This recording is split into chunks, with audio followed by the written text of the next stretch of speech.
From Maid to Billionaire, the Heiress they tried to hide. Part 3. Chapter 13. The death was no accident.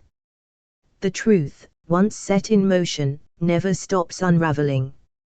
Lina had known since childhood that her mother had died young. That she had fallen ill. That she had been fragile. She was told the story often, always spoken in pastels, whispered at the edges of rooms. She passed too soon. Her heart couldn't handle the grief. Poor thing, such delicate nerves. But her mother's diary had made one thing agonizingly clear. Amelia Moreaux hadn't died. She had been eliminated. With Dumas' help, Lina filed a formal petition with the Ministry of Health and Forensic Affairs to reopen the investigation into Amelia Vivienne Moreaux's death. It wasn't easy. It wasn't quiet. Exhumation of a noblewoman's grave, especially a Moreaux, was an act of war in high society. But Lina had leverage now, the press, the public, the proof, and Clarisse couldn't suppress it without drawing even more suspicion. Reluctantly, and under immense public pressure, the ministry agreed.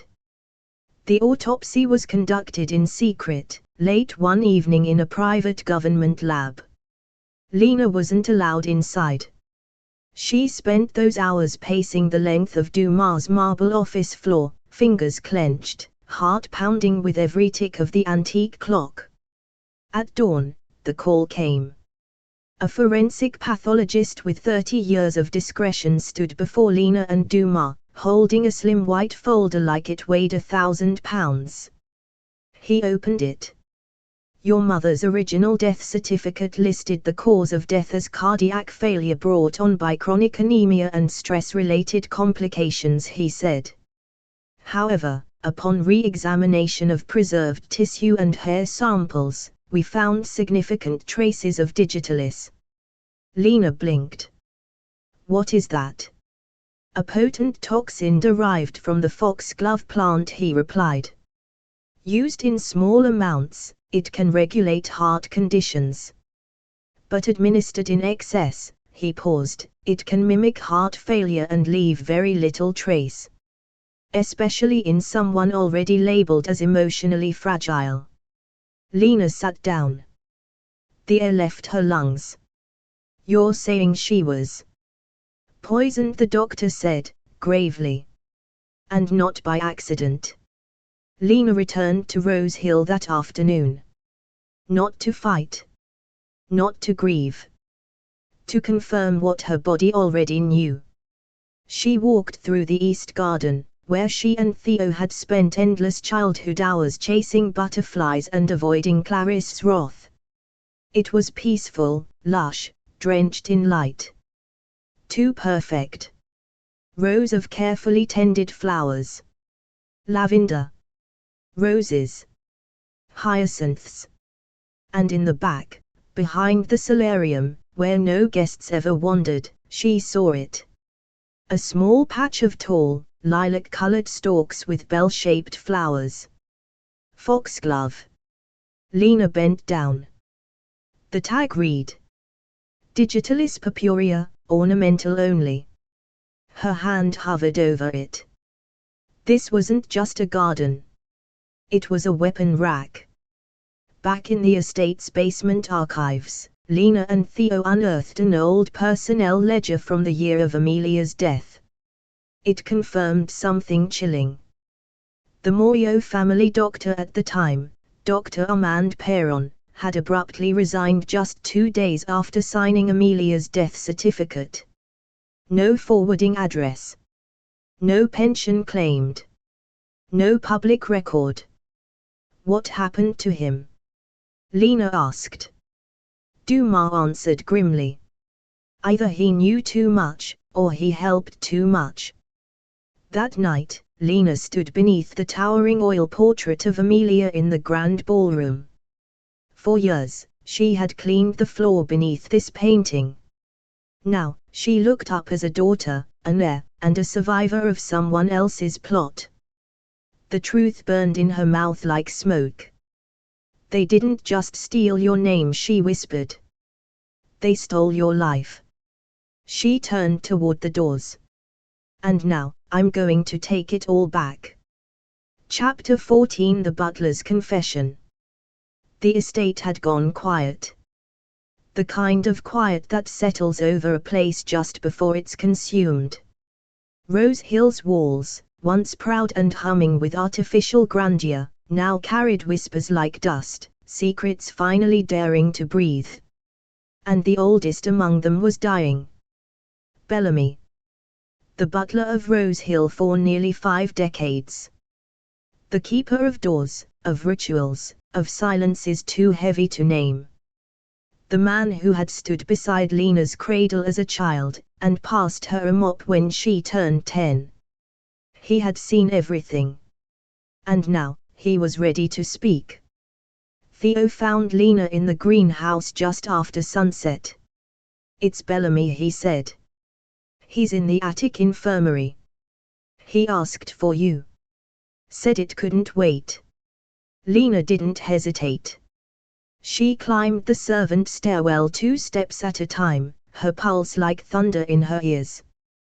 The attic had been converted into a modest convalescent wing for aging staff, a place Clarice had deemed out of view, out of mind. It smelled of old linen and wilted chrysanthemums. In the corner, beneath a flickering lamp, Bellamy lay in bed, pale and shrunken, but his eyes, grey, sharp, ancient, were locked on the doorway. He managed a smile. You came, he rasped. Of course I came, Lina said softly, pulling a stool to his bedside. You found her diary. I knew you would. His hand trembled as he reached for hers, a skeletal hand, bones outlined beneath translucent skin. She held it tightly. I saw them, he whispered. All of them. I stayed too quiet. For too long. Lina's throat tightened. Tell me. Please. Bellamy exhaled. The words came slow, like they'd been buried for years and were clawing their way up through his chest. Your mother, she was terrified in the end. She knew what they were planning. She tried to leave. One night, just after the winter ball, she packed a trunk. Took only what she needed. Jewelry. Papers. You. Lina's eyes widened. Me. Bellamy nodded. You were still a baby. Sleeping in her arms. She kissed my hand and begged me not to wake the staff. She said she'd come back for justice, but she had to disappear first. He paused, coughing into a handkerchief. Lina reached for a glass of water, but he waved it off. She never made it past the garden. A silence bloomed in the room like a bruise. Lina sat back. What happened? Bellamy's voice dropped to a whisper. Clarice was waiting. She knew. She always knew. I never saw what she did, just the aftermath. The screams. The blood. Then the silence.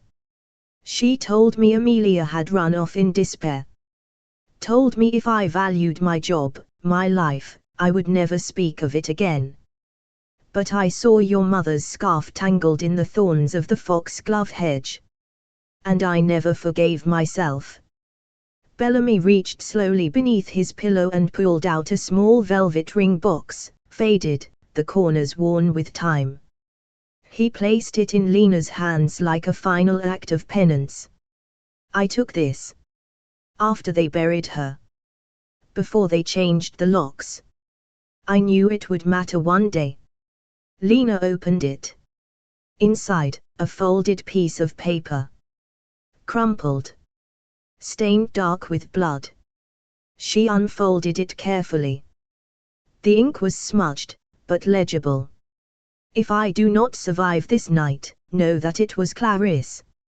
She has everything to gain. And no soul to lose. No signature. But it didn't need one. Lina knew that handwriting as surely as she knew her own reflection. Her mother had written this. With her final breath. Bellamy's eyes fluttered. Lina leaned forward. Why are you telling me now? He gave the faintest smile. Because you are her fire. And Clarice fears fire more than anything. Burn it down, child. And with that, Bellamy Moreaux, loyal servant, silent witness, reluctant accomplice, closed his eyes. And was gone. Lina sat there for a long time. The ring box in her lap. The blood-stained note in her hand. And a single thought in her mind. Now I have your death. And I will make it speak. Chapter 15 The Boy in the Garden. For a moment, it seemed like Lina was winning. The lawsuit had gone public. The courts had accepted the reopened case into full probate review. The will, the diary, the forensic reports, all entered as evidence. Public opinion was swinging. Even the Moreaux name, once untouchable, was beginning to crack. And Lina had something more powerful than wealth or legacy. She had the truth. But the truth makes monsters desperate. And desperate monsters. They stop hiding. It began on a warm morning in late spring. Lina woke early, dressed simply, and made her way to the garden where Theo always began his day, pruning, watering, humming half-finished songs. But this morning, the greenhouse was silent. The garden gate was open. The roses, Theo's pride and joy, were half cut. Scissors still lay in the grass. The watering can rested on its side, its mouth gaping like a scream. Something was wrong. Theo. Lina called. No answer. She searched the entire greenhouse, calling louder each time, panic creeping into her throat like smoke. Then she noticed something beneath the arbor bench. A white envelope. Her name scrawled in thick black ink. She picked it up, hands trembling, and opened it. Inside, one line. Walk away, or bury him too. There was no signature. But the stench of Clarice was all over it. Lina staggered back from the bench, her heartbeat roaring in her ears. Theo. Her Theo. The one person who'd believed her before anyone else. The boy who dug through roses to find old wills. The boy who made her laugh, even when she was drowning. Gone. She ran to Dumas. By the time she arrived, pale and breathless, he already had the note scanned, photographed, and sent to 2 private investigators and a former Mi-6 contact in Prague. But even he looked unsettled. They've crossed into criminal territory, he said. This isn't about legacy anymore. This is war. Lina's eyes darkened. Then let's make it feel like one. The Moreaux vineyard in Bordeaux was the family's most prized asset, older than the estate itself. 8 generations of harvest. The foundation of their fortune. Clarice had once referred to it as their empire's beating heart. So Lina decided to stop the heartbeat. She didn't go alone. She brought 2 security guards, a drone operator, and a journalist from Le Monde who had been begging for an exclusive. They arrived at dusk, cloaked in shadows, the sky glowing gold behind the twisted vines. She walked down the rows of grapes like a queen surveying a battlefield. And at the vineyard's stone entrance, she pulled a silver flask from her coat, filled not with wine, but with pure industrial alcohol. She doused the ground. The roots. The altar of their blood money. Then, she lit a match. It flared with a hiss. And she said one thing before she dropped it. You took him from me. I'll take everything from you. The vineyard went up like dry paper. Flames spread fast, dancing up the rows of trellised vines, devouring decades of wealth and reputation. The drone caught it all, fire against twilight, smoke against stars. By the time firefighters arrived, half the harvest was gone. By the time the footage hit the internet, Lina had become a legend. Clarice released a cold, brittle statement calling the act arson by a deranged imposter. But no one believed her anymore. Lina wasn't just a victim now. She was a storm. And in the ashes of Clarice's empire, one message blazed louder than any headline. Return him. Or this is just the beginning. Chapter 16: The Courtroom Showdown. It was the trial the world couldn't stop watching. The cameras were banned inside the courtroom, but that didn't stop the crowd from gathering outside, draped in velvet ropes and flashbulbs, gasping with every glimpse of the players in what the press had called the Heiress trial of the century. Inside the Palais de Justice, marble columns soared into silence. Ornate ceilings held centuries of justice, and now, beneath them, Lina Moreaux was about to claim her name in front of a nation. The courtroom overflowed with legal teams, press liaisons, and members of old money dynasties pretending they weren't terrified of being next. In the front row sat Julian, pale and furious. Beside him, Clarice, veiled in black netting, clutching a string of pearls like a rosary. And then came Lina. She entered the courtroom in silence. No heels. No gown. No soft femininity for the world to dismiss. Instead, she wore a tailored black pantsuit, razor sharp at every seam. Her blouse was ivory silk. Her earrings were discreet.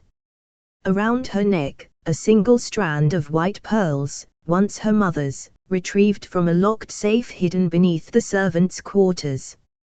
Her hair was swept back. Her face was calm. Regal. Like she already knew the verdict.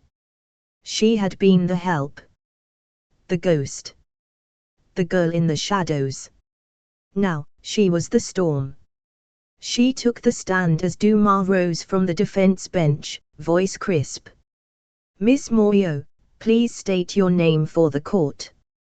Evelina Victoire Moreaux, Lina answered, clearly, for all to hear. There was an audible shift, a collective intake of breath. Even the judge blinked slowly, registering the weight of the name. Miss Moreaux, Dumas continued, can you tell us what happened after your mother's death? Lina told everything. She spoke of her years as a maid in her own home. Of her discovery of the hidden will. The DNA test. The diary. The poisoned vineyard. The butler's deathbed confession.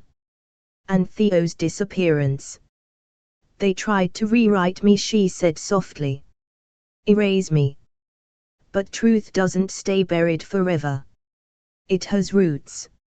She reached into her bag and produced a small item, the blood-stained note, sealed in plastic, its ink still legible. The jury leaned forward. Dumas rested his hand over his heart. Let the record show, the final words of Amelia Moreaux, delivered by her daughter. She approached the witness chair with the grace of a swan, but her feathers were fraying. Her lawyers had warned against it. Julian had begged her not to testify. But her ego demanded the last word. She sat, chin lifted, gloved hands folded like daggers in velvet. At first, her answers were clipped, rehearsed. I was nothing but kind to Evelina. Her mother suffered from severe delusions. The girl is confused, grasping for status. But Lina never looked away. She met Clarice's every word with silence and steel. Until Dumas approached. Mrs. Moreaux, he said, quiet but deadly, Can you explain why your husband's original will was found in a locked drawer, hidden for 18 years? Forgery. Even with his notary's signature. Mistaken identity. Can you explain why the family doctor disappeared the same day your sister-in-law died? Irrelevant. And the blood-stained note? Clarice blinked. Then, twitched. Mrs. Moreaux, do you recognize this handwriting? Dumas held up the note. Clarice's eyes darted, not to the paper, but to Lina. And for a moment, something cracked. They all loved her, she hissed. Even Lionel. Especially Lionel. He was ready to give it all to her. To them. To that pathetic little orphan girl in her mother's arms. Dumas didn't move. Mrs. Moreaux, please, answer the question. She should have stayed in the dirt. Her voice exploded through the courtroom like a thunderclap. Gasps. Reporters frantically scribbling. Julian put his head in his hands. Clarice's voice trembled now, but it wouldn't stop. She was nothing. Born to nothing. And Amelia was always flaunting it, her daughter, her pearls, her legacy, like she was untouchable. So you made sure she was? Dumas interrupted, cool and sharp. The judge banged her gavel. Order. Order in the court. But Lina never flinched. She sat, poised, calm, the picture of the woman Clarice had tried to erase. And now Clarice had just confessed her own motives on the record. The press exploded. Within minutes, the courtroom sketch of Clarice screaming she should have stayed in the dirt was on every newsfeed, every phone, every page. The court of public opinion had spoken. And Lina. She walked out of the courthouse surrounded by light. And never once looked back. Chapter 17. The verdict. The final day of the trial arrived like the climax of a Shakespearean tragedy, regal, heavy with expectation, and shadowed by blood. The sun rose over Paris in a smear of gold and silver. The city breathed in anticipation. Outside the Palais de Justice, barricades held back a sea of journalists, photographers, protesters, and society voyeurs dressed like it was opening night at the opera. Inside, the courtroom felt like a pressure cooker. 3 weeks of testimony. Dozens of witnesses. A forged will. A poisoned mother. A stolen inheritance. The press had dubbed it the fall of House Moreaux. And today, it would fall. She entered the courtroom alone. No entourage. No press handler. Just Lina Victoire Moreaux, walking like the very ghost of justice made flesh. She wore all black, a high-collared Balenciaga coat dress, waist cinched with a silver clasp shaped like a dagger. Her heels clicked like metronome beats on marble. Her eyes were outlined in charcoal. Her lips, a perfect shade of blood rose. Her hair was pinned into a sleek, low chignon, the same style her mother once wore to court charity balls. She didn't glance at Julian. She didn't even look at Clarice. She sat. Poised. Immovable. As if she already knew. The judge entered. Silence followed, thick and reverent. The jury 4 women stood. The clerk handed her the sealed envelope. All eyes were on Lina. Except Clarice, who clutched her glove so tightly the leather squealed. In the case of Lina Victoire Moreaux versus the Moreaux estate, on the matter of rightful inheritance, custody of Rosehill estate, and the execution of the last valid will and testament of Lionel Moreaux. The courtroom leaned forward. We, the jury, find in favor of the plaintiff, Lina Victoire Moreaux. Gasps. Sobs. Flashbulbs from outside exploded against the stained glass windows as if the world could feel the shift. We declare the will submitted by the defendant null due to falsification and obstruction. Julian Moreaux is hereby stripped of inheritance rights to Rosehill and its holdings. Legal ownership of the estate and the controlling shares of Moreaux Holdings are restored to Lina Victoire Moreaux, sole surviving heir. The gavel fell. And so did Clarisse. The scream wasn't theatrical. It was feral. Clarisse staggered to her feet, gasping, blinking, before her knees gave out. She collapsed onto the polished stone floor with a sound that echoed like shattered pride. Julian bolted from his chair but stopped just short of touching her, as if afraid she'd take him down with her. Paramedics arrived moments later. But Lina didn't move. She simply stood and watched. A judge asked if she wished to speak. Lina shook her head. The silence is louder. Outside the courtroom, the crowd erupted. Cameras flashed like fireworks. Reporters screamed her name. Lina. Lina, what now? How does it feel to own Rosehill again? Will you press charges for Theo's kidnapping? She said nothing. Just lifted her chin. And walked through them like a vengeful angel, cloaked in couture and fire, the light catching her pearls like tiny knives. She was no longer the girl scrubbing marble floors. She was the woman who had burned an empire to the ground and walked out of the ashes in stilettos. And the world would never forget her name again. Lina Victoire Moreaux. Chapter 18. The new lady of the house. She had left it as a maid. Now, she returned as the owner. Rosehill loomed on the horizon like a sleeping beast, centuries old, carved in pride and stone, ivy curling over its bones like secrets. The wrought iron gates, once symbols of class and exclusion, now creaked open at her command. This time, she didn't enter through the servant's door. This time, the front doors opened for her. The marble foyer echoed beneath her heels, but no one else dared make a sound. The staff stood in a line, heads lowered in a complicated silence, some ashamed, others hopeful, and a few with tears in their eyes. Bellamy's absence left a hole in the line. Lina paused, then nodded to them, not as a superior, but as someone who knew what it meant to stand on the cold side of the velvet rope. There will be no more uniforms, she said.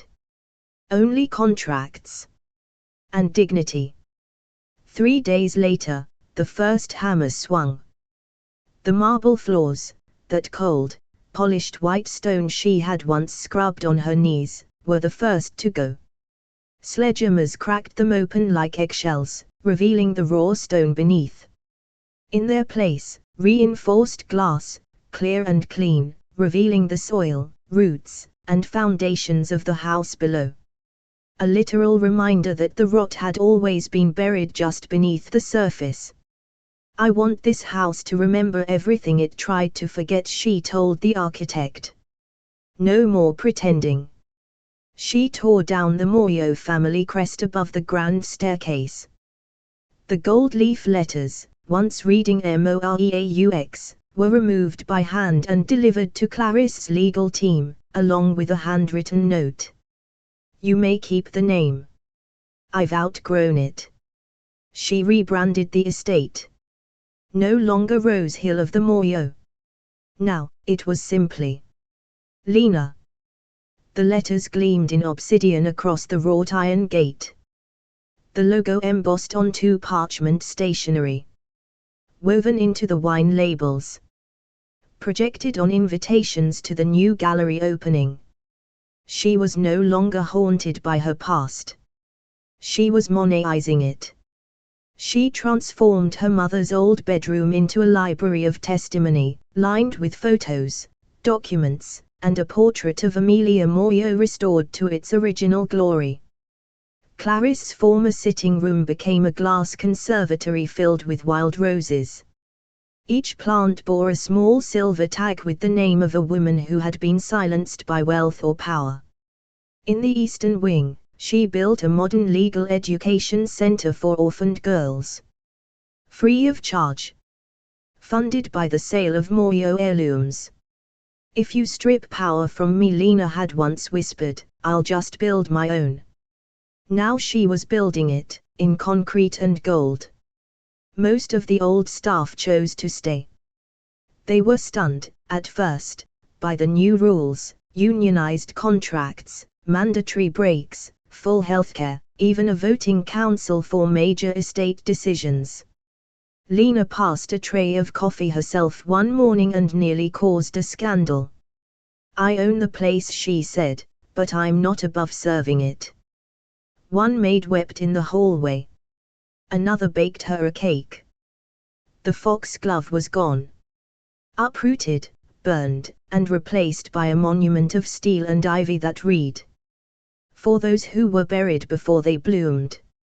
And in the center, a bronze statue of Amelia, lifting her child. Not a saint. Not a victim. A woman who had dared to leave behind a legacy too strong to kill. Lina stood on the balcony of her mother's bedroom one evening, glass of Bordeaux in hand, the estate now hers, renovated, reclaimed, reborn. Theo had still not been found. But Clarice's empire was gone.